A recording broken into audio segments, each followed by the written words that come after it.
welcome to a new episode of the Conscious Action Podcast. This is Brian Berneman, your host.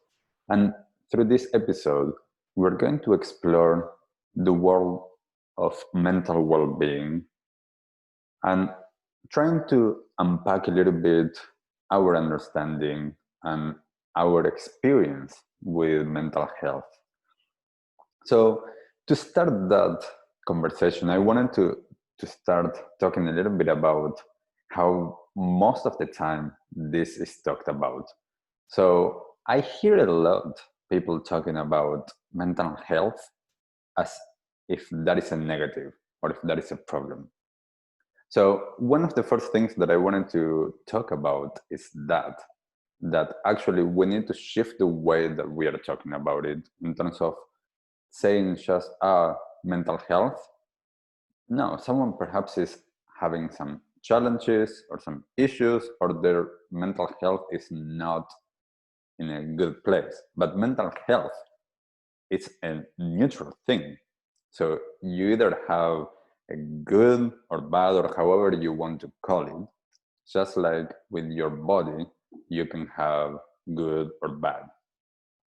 You can be fit, you can be unfit, you can be healthy, you can be unhealthy physically. So for me, that is one of the first things to talk about. Then the other thing is that there is no difference really in putting all of the different aspects of our being and our well-being together. We try to a lot of times dissect and just focus on one aspect, in this case mental well-being or mental health, as if that is completely separate from your body and your soul or spirit, or however you want to call it, all of the different aspects of your being. For me, I learned that when I started to focus on my body, that actually had what I would say side effects or benefits on my mental well-being. So I remember living back in Argentina as a teenager, and I was super stressed. I was all of the time living with what now, looking back, I would describe as anxiety, without it being obvious at that moment. And of course, I didn't know.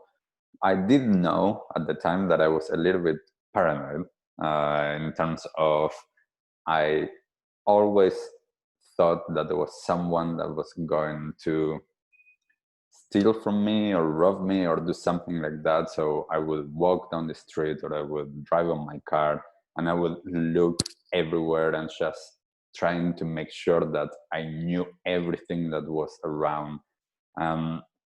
It wasn't really a good way of living my life.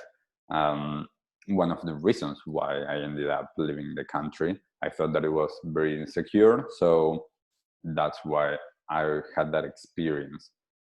And I started noticing in different aspects of my life when I started doing some of the practices like meditation and Tibetan yoga that I started doing, how that impacted my mental well-being.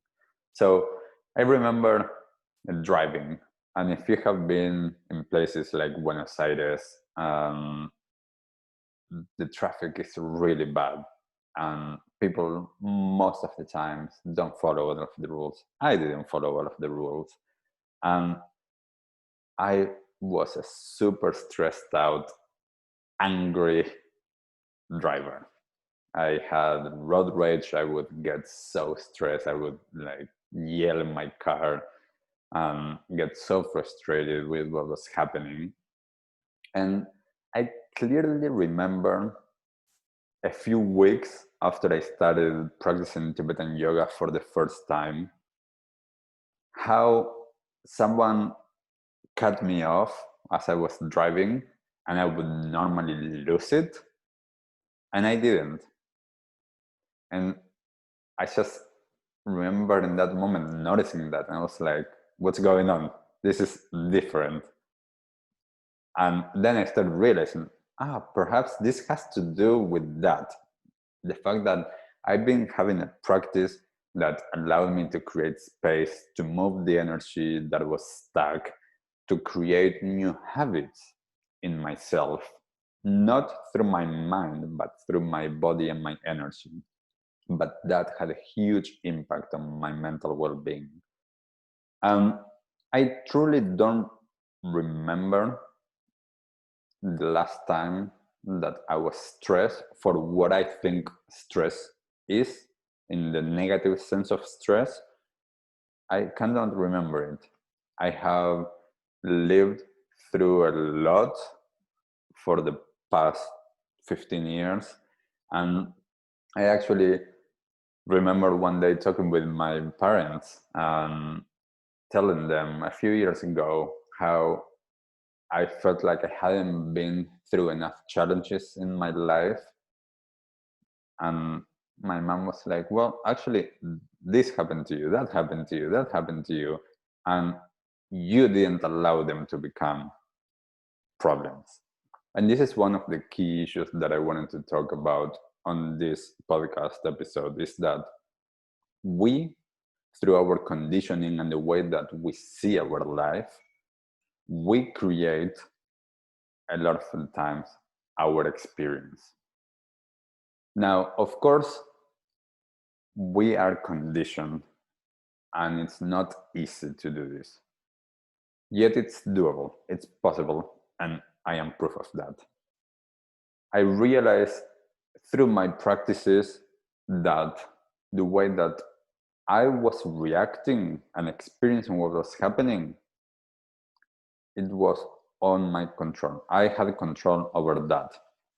So I was able to start seeing and noticing and acknowledging what was happening to me without it becoming really a problem.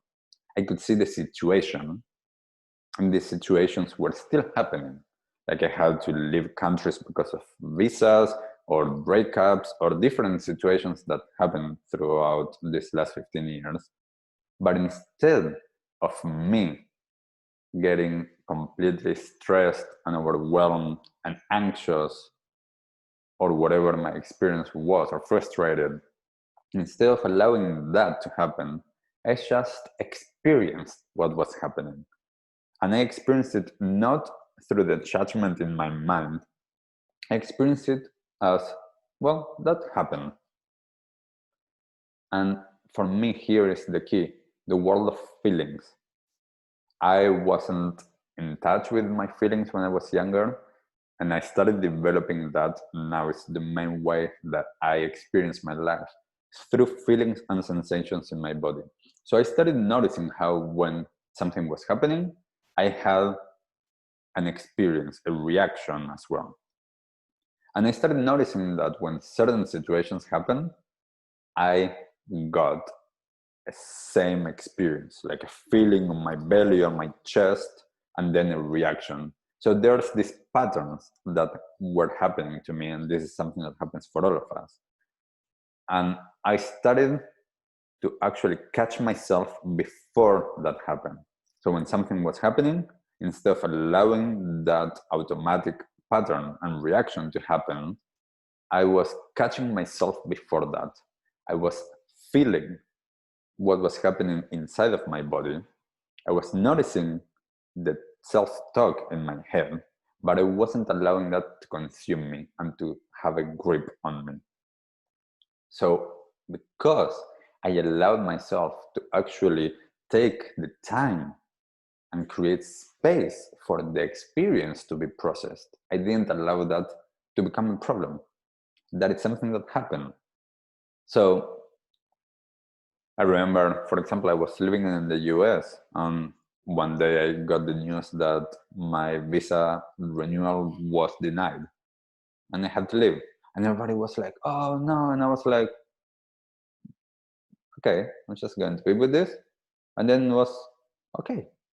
It was out of my hands. I learned that the situation was out of my hands.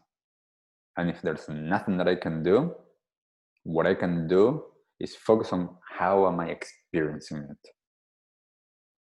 So focusing on the feelings for me has been one of the main ways to actually create more space for my mental well-being. The other thing is one of the things that I mentioned just a few moments ago, that is understanding my self-talk. I love on the book The Unfeathered Soul by Michael Singer. He talks about the inner roommate. Some other people call it the inner critic. However you relate, that is the voice or voices inside of your head. And I relate so much to the inner roommate because when I was reading that, it clicked. I realized that I didn't have a relationship with that voice in my head, with that inner critic, with that inner roommate. And on that book, I understood that there is this voice inside my head. And if I look at it as a roommate, it shifted my perspective. So think of your inner voice or your inner critic as a roommate. And it's a roommate that you perhaps don't get along at all, but you cannot move out and he or she cannot move out. You have to live with them. If it would be a person, for most people, like if you actually create a person based on your inner voice, you would tell them to get away very fast. You wouldn't want to deal with them. So I realized that's not possible. I cannot do that. I need to start developing a relationship with that roommate. So I started listening. I started to question. I started to understand, where is that coming from? So I started noticing when I was doing something or meeting someone, and I noticed that there were judgments that started to come up, like, oh, look at their t-shirt or their shoes or like the way that their hair is, and started to judge them. I would catch myself and ask, who says that? Where is that coming from? And most times there was nothing there. Or I could see how that is what I was conditioned by my culture, by my family, by whatever it was that conditioned me. I started realizing that's coming from them. That's not me. So I started to actually listen. I started to talk with myself, something that I was already doing, but completely unconsciously and unaware of how I was doing it and how it was impacting me. So I started to take control of what was happening in my experience, what was happening inside of my head, inside of my mind. I started talking, I started understanding, and I started to create space. When we are able to actually create space for our thoughts, for our feelings, we are allowing ourselves to experience our life in a different way than what we are usually doing. We are living a very fast-paced rhythm. Going where? I don't know. Most of the time, nowhere. But we feel that pressure that we need to continue doing that most of the time. So how are we creating those spaces for ourselves? How are you creating space for you to experience and to notice and to analyze your experience? Are you allowing yourself to find, whether that is in the morning, in the evening, as soon as you wake up, or as you're going to sleep, or sometime during the day, a discipline, a practice, or something that allows you to just be, to create space, to just notice. And this is something that most of us haven't been taught. This is why I feel very strongly about having on the education system these tools to learn how to be. Meditation, mindfulness, yoga, any way and any shape that we want to give it, we need to learn how to have these skills to be able to deal with ourselves and our lives. Because life is not easy. We are living this year on a very strange place. And how you are dealing with it, it's up to you. Yes, your situation might be more challenging than other person's. Fair enough. But your experience is your experience. My experience is my experience. And I could be getting into fear and stress and depressed, or I can choose not to. I can choose to stay grounded, create space, stay perhaps positive. And again, this is not easy. This is not a magic pill. This is not something that you can do like that if that's not what you've been doing. This is why I always feel like we need support and connection from others. And we need to understand who those others are. Because it's not always easy to be and to do the things that you want to do if your environment doesn't allow for that. And we want to fit in. We want to belong. That's something that we as humans, we have. We want to belong. We live in communities. We want our own tribe.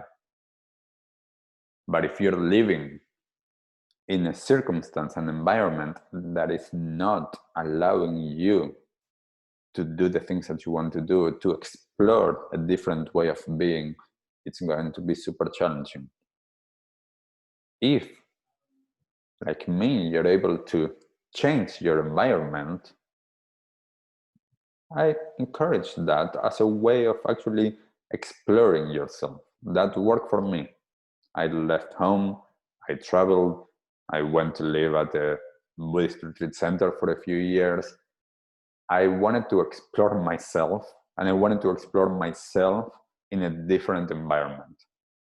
I wanted to explore life within and outside without being all of the time judged by loving people, but that didn't have the same views. So it's not always easy to change the environment. If you cannot change the environment, can you create pockets of time during the day where you can be by yourself and create those practices, disciplines, or way of being that allows you to actually do something differently? It's a very challenging time on this earth. There's a lot of things happening.